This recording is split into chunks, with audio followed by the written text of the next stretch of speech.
Hello दोस्तों, express life में आपका फिर से स्वागत है। दोस्तों, वीडियो की शुरुआत करते हैं 4 लाइनों के साथ कि कौन कहता है कि आसमान में सुराख नहीं हो सकता, कि कौन कहता है कि आसमान में सुराख नहीं हो सकता। एक पत्थर तो तबीयत से उछालो यारो, एक पत्थर तो तबीयत से उछालो यारो। दोस्तों, आज की वीडियो में हम बात करने वाले हैं दुनिया के सबसे बड़े मैथमेटिशियन, मैन हू नाउ इन्फिनिटी, रॉयल सोसाइटी का सबसे कम उम्र के सदस्य श्रीनिवास रामानुजन के बारे में, और उनके लाइफ से जुड़े किस्से भी आपके साथ शेयर करेंगे। तो बने रहिए हमारे साथ वीडियो के अंत तक। दोस्तों, श्रीनिवास रामानुजन का जन्म 22 दिसंबर 1887 को ईरोड, तमिलनाडु में हुआ। रामानुजन एक बहुत ही साधारण फैमिली से बिलोंग करते थे। उनके पिता एक कपड़े व्यवसायी के यहाँ मुनीम थे और माँ होम मेकर थी, जो मंदिरों में गाने भी गाती थी।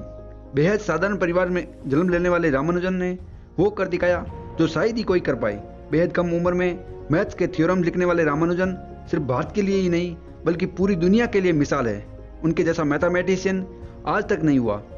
उन्होंने गणित के ऐसे ऐसे सिद्धांत दिए जिन्हें आज तक सुलझा नहीं जा सकता, और उनके फॉर्मूला आज भी वैज्ञानिक खोजों में मददगार साबित होते हैं। रामानुजन को बचपन से ही प्रश्न पूछने का शौक था, और वे कभी कभी ऐसे प्रश्न पूछते थे कि शिक्षकों के दिमाग चकरा जाते। वो अध्यापकों से पूछते कि संसार का पहला इंसान कौन था, आकाश और पृथ्वी के बीच में दूरी कितनी है, समुद्र कितना गहरा और कितना बड़ा है। मतलब वो बचपन से ही बहुत ही क्यूरियस थे। जब रामानुजन तीसरी कक्षा में थे तब एक बार क्लास में टीचर पढ़ा रहे थे और बच्चों को समझा रहे थे कि किसी भी अंक को उसी अंक का भाग दिया जाए तो परिणाम 1 मिलेगा। उदाहरण के तौर पर उन्होंने बताया कि यदि 10 में 10 का भाग दिया जाए तो आंसर 1 आएगा।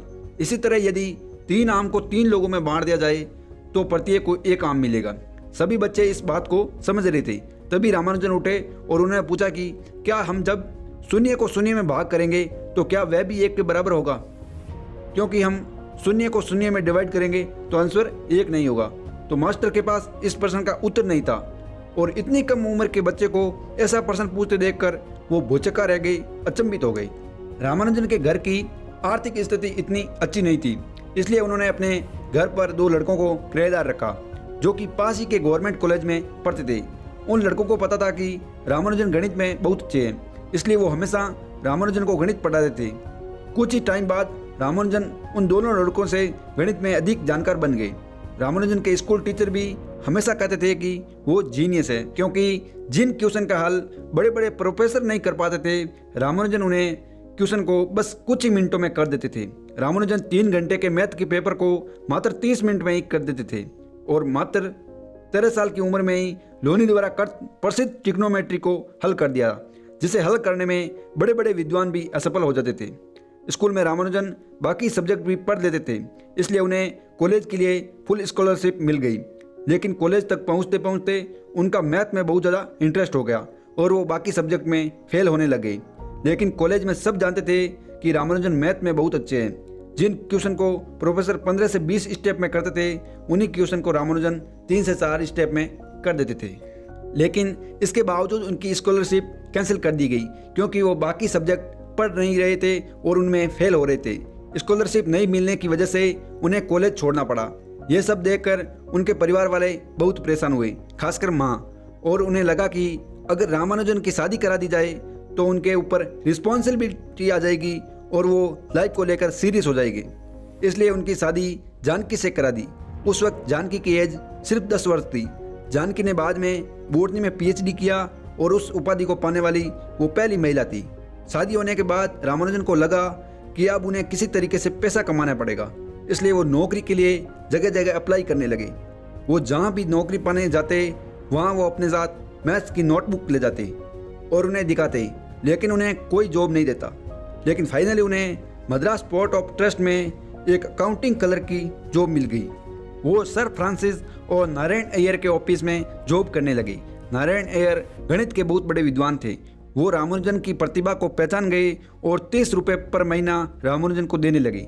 सर फ्रांसिस ने रामानुजन को कहा कि वो कैम्ब्रिज यूनिवर्सिटी को लेटर लिखे और अपना काम दिखाए।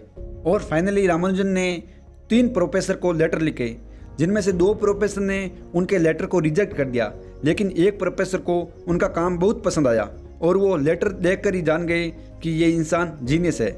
इस प्रोफेसर का नाम था G.H. हार्डी।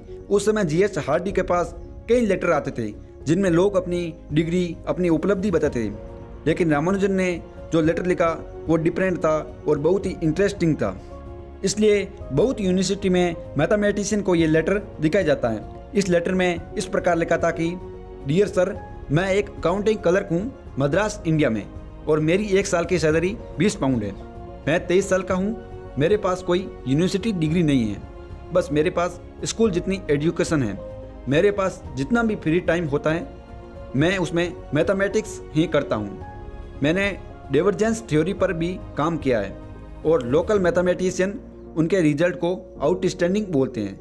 मैं इस लेटर के साथ आपको अपनी कुछ थ्योरम्स भेज रहा हूँ।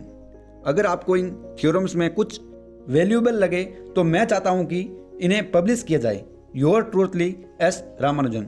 इस लेटर के साथ रामानुजन ने 50 थ्योरम भेजी थी। इनमें से एक हार्डी को बहुत पसंद आई, वो नॉन इंटेटिव थी। मान लीजिए मैं आपको बोलता हूँ कि 1+2+3+4+5+6+ अप टू इन्फिनिटी, तो इसका सम क्या होगा? आप इसका आंसर क्या बोलोगे? यानी मैं आपको एक आम देता हूँ, फिर मैं आपको 2 आम देता हूँ, फिर 3, फिर 4, ऐसे देता ही जाता हूँ। तो आपके पास एंड में कितने आम बचेंगे? तो आप बोलेंगे ये तो अनंत हो गया, क्योंकि अनंत टाइम में आपको आम मिल रहे हैं। लेकिन इसका आंसर -1/12 है। यानी अगर कोई आपको आम दिए जा रहा है अनंत टाइम तक, तो एंड में आपके पास कुछ नहीं होगा, बल्कि दूसरे इंसान के पास 1/12 आम होंगे। इस थ्योरी का यूज स्ट्रिंग थ्योरी में भी किया गया, और अगर हम इस थ्योरी का यूज स्ट्रिंग थ्योरी में नहीं करते तो स्ट्रिंग थ्योरी कभी कंप्लीट नहीं होती। इसके बाद हार्डी ने रामानुजन को कैम्ब्रिज यूनिवर्सिटी बुला दिया और साथ में काम करने का ऑफर दिया। पहले रामानुजन नहीं माने, लेकिन बाद में मान गए और कैम्ब्रिज यूनिवर्सिटी चले गए। वहां जाकर उन्होंने अपने कई सालों की मेहनत को प्रोफेसर हार्डी को दिखाया, पर उनके सभी थ्योरम्स शॉर्ट तरीके से सॉल्व किए हुए थे। तो प्रोफेसर हार्डी ने कहा कि इतने शॉर्ट तरीके से अगर थ्योरी होगी तो बाकी लोग नहीं समझ पाएंगे, इसलिए आप इन्हें वापस स्टेप बाय स्टेप लिखिए, बाद में इन्हें पब्लिश करेंगे। जिनकी वजह से रामानुजन कॉलेज में मैथ्स पढ़ाने लगे। 1915 तक रामानुजन के 9 पेपर पब्लिश हो चुके थे। एक बार दोस्त के रूप में हार्डी ने पूछा कि आपके गणित के सूत्रों का रहस्य क्या है? तब रामानुजन ने उत्तर दिया, नामगिरी देवी, जो कि रामानुजन की कुल देवी थी। उन्होंने कहा कि जब मैं सोता हूँ, जब मैं प्रार्थना करता हूँ, वह मेरी जीभ पर गणित के सूत्र रख देती है। इतना सुनते ही हार्डी रामानुजन को आश्चर्य से देखने लगे। तब रामानुजन ने कहा कि मुझे पता है, शायद आप मेरी बातों का यकीन नहीं करेंगे। यदि आप मेरे सच्चे दोस्त हैं तो आपको पता होना चाहिए कि मैं आपसे सच कह रहा हूँ। मेरे लिए गणित के उस समीकरण का कोई मतलब नहीं जिससे मुझे ईश्वर का विचार न मिले। तब हार्डी ने कहा कि मैं भगवान पर विश्वास नहीं करता, भगवान को नहीं मानता। तो रामानुजन ने कहा कि तो आप मेरी बातों पर विश्वास नहीं करेंगे। कुछ समय बाद हार्डी ने रामानुजन को रॉयल सोसाइटी का सदस्य बनाने का प्रस्ताव रखा, लेकिन सोसाइटी उन पर विश्वास करने को तैयार नहीं थी। लेकिन कुछ समय बाद जब फिर प्रस्ताव रखा गया तो रामानुजन को बिना किसी विरोध के रॉयल सोसाइटी का सदस्य बना दिया गया।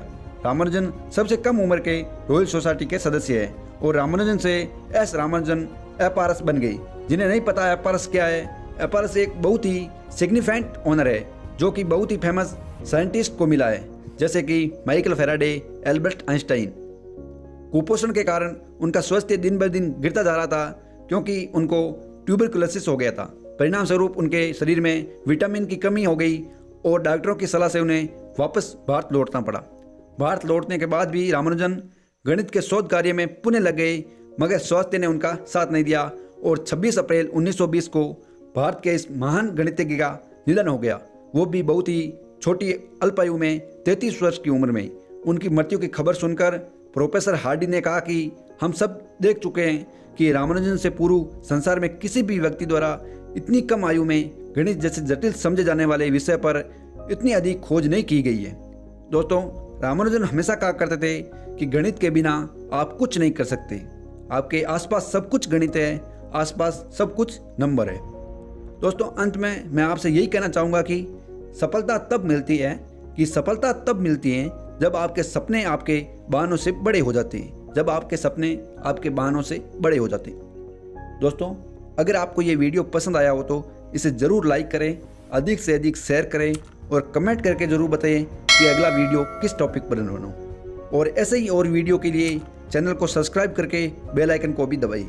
धन्यवाद।